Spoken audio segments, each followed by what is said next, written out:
আসসালামু আলাইকুম, স্বাগতম উল্লাপাড়া নুরানি বাজার মর্নিং মার্কেট।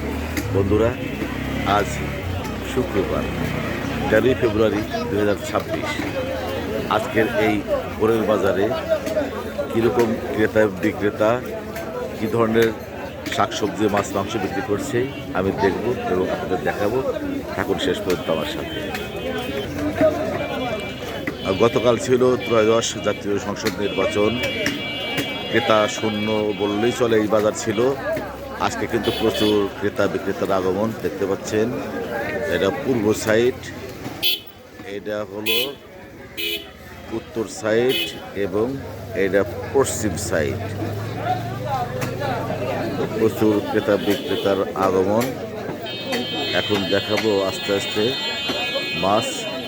মাছের দাম।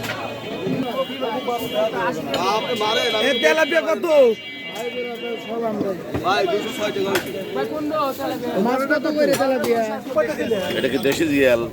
কত করে কেজি? 500 টাকা কেজি। আর বিশাল মাছ 200 টাকা। আর দেশি কি?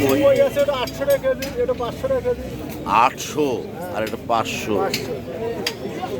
এই ট্যাংরা মাছ কত করে কেজি? 400 টাকা কেজি। আর কেতাফুলি 200 আর 400।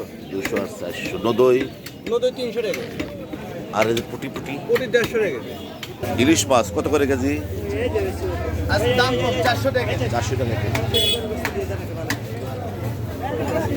আর এই যে কালবস 320 টাকা। 320 টাকা কেজি। বাটা 180 টাকা। 180 টাকা কেজি বাটা। বাজার গরুর গোস্ত কত করে কেজি আজকে বাজার? বাবা, গরুর গোস্ত কত করে কেজি? 700 টাকা কেজি। গরুর গোস্ত 700 টাকা কেজি।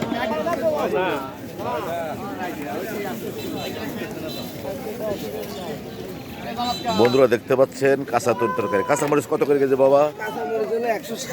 160 টাকা কেজি। দাম বেড়ে গেছে, প্রতি কেজি তো 60 টাকা।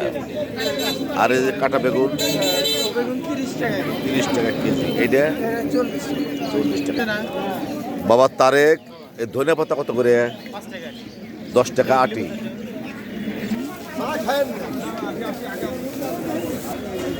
মোটামুটি মুঠোফোনে ধারণ করে চিত্র দেখানোর চেষ্টা করলাম আমাদের উল্লাপাড়া মর্নিং বাজারের। এখনো সাথে থাকার জন্য ধন্যবাদ।